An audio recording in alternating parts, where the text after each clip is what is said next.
장관 직무대행께서는 오늘 오후 포천 노곡리 비상대책위원회를 방문할 예정입니다.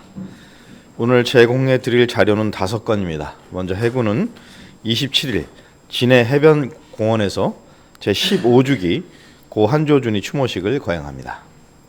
두 번째로 주일석 해병대 사령관은 오늘 에릭 스미스 미 해병대 사령관을 접견하고 한미 해병대 연합작전 수행 능력 및 군사협력 강화 방안을 논의합니다.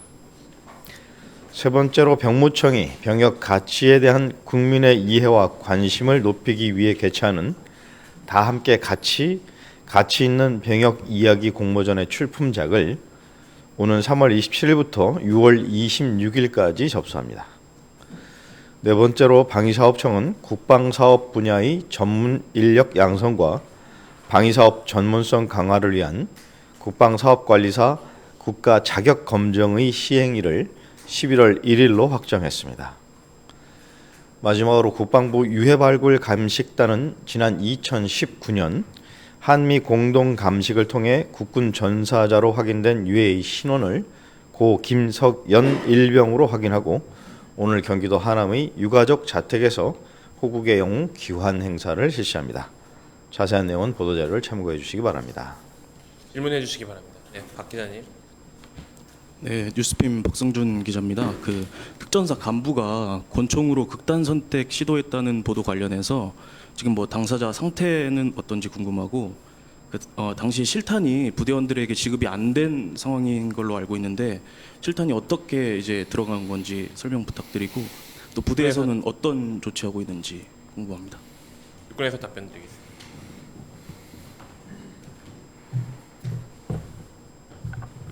네, 육군 서울공보팀장입니다.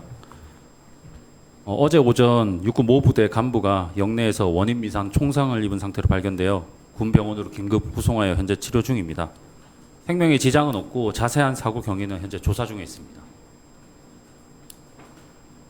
그럼 이제 실탄이 격발이 돼가지고 병원에 실려간 상황인데 일반적으로 이런 사고는 뭐 조사 기간이 얼마나 걸리는지, 또 뭐 이번 사고는 조사가 언제쯤 뭐 이뤄질지 궁금합니다. 네, 사고 원인에 대해서 조사를 진행 중에 있고 이것이 언제 끝난다고 예단해서 말씀드릴 수는 없을 것 같습니다. 현재 부대에서는 자세한 사고 경위는 조사 중에 있습니다. 다른 질문 있으십니까? 네, 박수창 기자님. 예, 박수찬 세계보 기자입니다. 북한이 오늘 그게 무인기를 사용한 그 타격하는 모습과 그 다음에 무인기 비행 훈련, 그 다음에 신형 조기 경보기로 보이는 그러한 기체의 비행 사진 같은 것을 대거 공개를 했습니다. 무인기 같은 경우에 작년에 나오긴 했지만 조기 경보기 같은 경우에는 북한이 공식적으로 드러낸 게 제가 처음으로 기억을 하고 있습니다. 북한의 의도하고 이게 허수인지 아니면 실질적인 위협이 되는 것인지 지금 군에서 어떻게 판단하고 있는지 말씀해 주셨으면 합니다. 참에서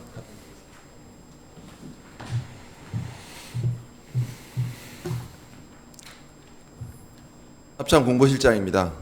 우리 군은 북한의 무기 개발 동향을 예의주시하고 있습니다. 오늘 공개한 그 개조된 조기 경보기는 아직 정상 운영이나 그 효용성 측면에서 새로운 평가가 필요합니다.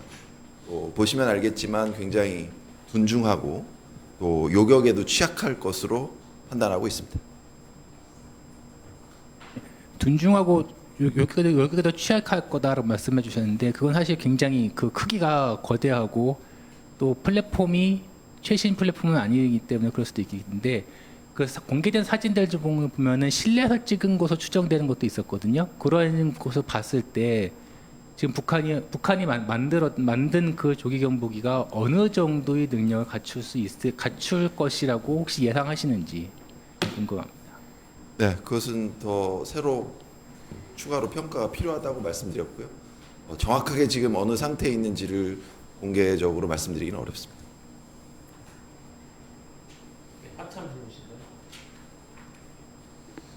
네, 경향신문의 곽향입니다. 같은 질문인데요. 북한이 공개한 처음 공개한 조기 경보기가 러시아에서 제공됐을 가능성을 어떻게 보십니까? 얼마나 있다고 보십니까? 기존에 북한이 가지고 있던 그 항공기를 개조해서 개조하는 모습이 몇 번 그 노출이 되었고 그런 것들이 이제 완성 단계에 있기 때문에 김정은에게 공개한 것이 아닐까 생각합니다. 그러니까 러시아에서 기술을 제공한 게 아니고 북한에서 자체 개발한 것에 더 무게 중심을 보고 있다 이 말씀이신 그 건가요? 내부 그 장치들과 그런 부품들은 러시아와 연관성이 있을 것으로 보고는 있고 그 기종 자체는 북한이 보유하고 있던 것을 개량한 것이죠.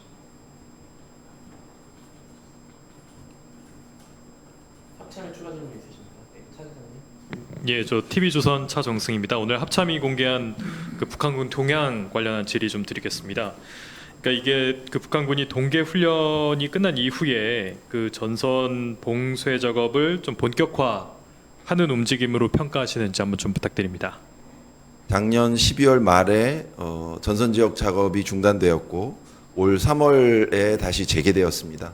각 지역별로 수십 명에서 수백 명 규모가 활동하고 있고 제공해드린 자료를 보시면 지뢰 폭발로 인해 사상자가 발생해서 그 운반하는 모습도 있습니다. 준비가 덜 된 상태에서 급하게 추진하다 보니 그렇게 사고가 나는 것으로 보고 있고 작년에 작업하지 않았던 새로운 지역에서도 불모지 작업과 그 도로를 개설하는 모습들이 식별되고 있습니다.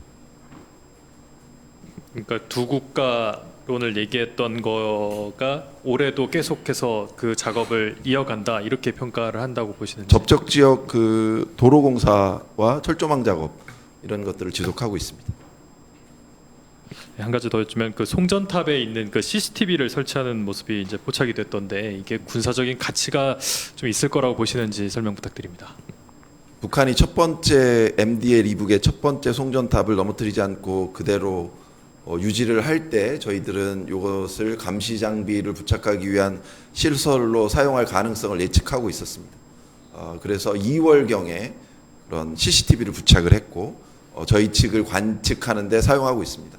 한 뭐 1, 2km 정도의 감시 능력이 있는 것으로 보이고 저희도 그것을 감안해서 활동을 하고 있습니다.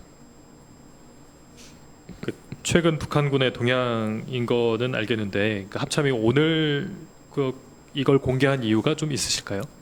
지난 3월 초부터 북한군 동향을 설명드릴 기회가 있으면 설명드리겠다고 누차 말씀드려 왔고요. 기자단 대표분들과도 수차례 일자를 조정해 왔습니다. 또 어저께는 저희 합참의 개인적 그런 기관의 사정이 있었고 그래서 오늘 공개하게 된 것입니다. 합참에 추가 질문 있으십니까? 예, 경영의 곽향입니다. 마찬가지로 오늘 그 최근 북한군 동향 관련해서 러시아 파병 관련해서 여쭤보려고 합니다.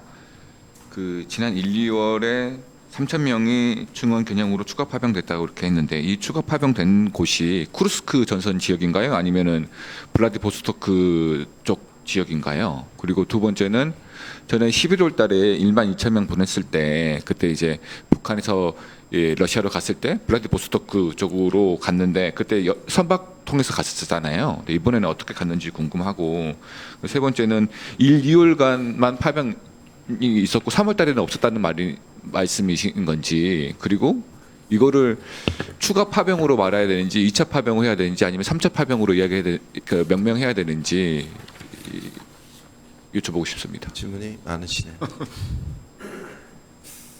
그 북한 군들이 어디서 활동하고 있는지는 저희가 합참이 답변할 사안 같지는 않고요. 그 3,000명이 파병된 것은 그 뭐 해상이나 또 육로나 그런 다양한 교통 수단을 이용한 것으로 추정하고 있고 또 정확한 것은 또 관계 기관에서 확인하고 있는 것으로 압니다. 또 마지막 질문이 무엇이었죠? 이 성격을 추가 파병으로 봐야 되는지 2차 혹은 3차 파병으로 봐야 될지요? 뭐 지금까지는 추가 파병으로 보고 있는데 교대 병력이라면 지금 러시아에 있는 그 북한군들이 복귀를 해야 이제 교대가 되는 것인데 아직 그러한 징후는 없어서 추가적으로 된 것으로 보고 있고요. 또 북한군 각 지역에서 그 보병 부대나 그런 특수전 부대 인원들 훈련이 과거에 비해서 증가한 경향이 있고 또 그 포병 부대는 사격이 과거에 비해서 줄어든 경향이 있기 때문에 북한이 전체적으로 이 해외 파병에 중점을 두고 훈련과 관리를 하고 있다고 보고 있습니다. 이번에 추가 파병된 3,000여 명은 다 폭풍군단 소속으로 봐야 되는 건가요? 아니면 이제 그 유영원 의원실에서 갔다 온 다음에 이제 발언한 내용을 보면 폭풍군단 이외에 다른 조직의 병력들도 포함됐다 되어 있다라고 말씀하셔가지고 합참은 어떻게 보시는지요? 그것은 한번 확인해 보겠습니다. 합참이 추가 질문 있으십니까? 북한이 접적 지역에서 이제 경의선이나 동해선 도로를 폭파를 하고 이제 지뢰지대 같은 걸 만드는 과정에서 예전에 그때 장벽 같은 걸 만든 모습이 있었잖아요. 그것은 지금 어떻게 되고 있는지 좀 말씀해 그 주세요. 상태로 그대로 유지되고 있습니다. 그 토산 형태의 그 높은 언덕, 둔덕 그대로 있습니다. 추가로 만든 동향은 없었나요? 없습니다. 그러니까 지난번에 공개하고 나서 그때 거기서 줄어들지도 않고 늘어나지도 않았다. 네.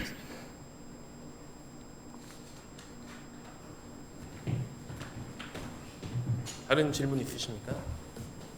예, 최 기자님.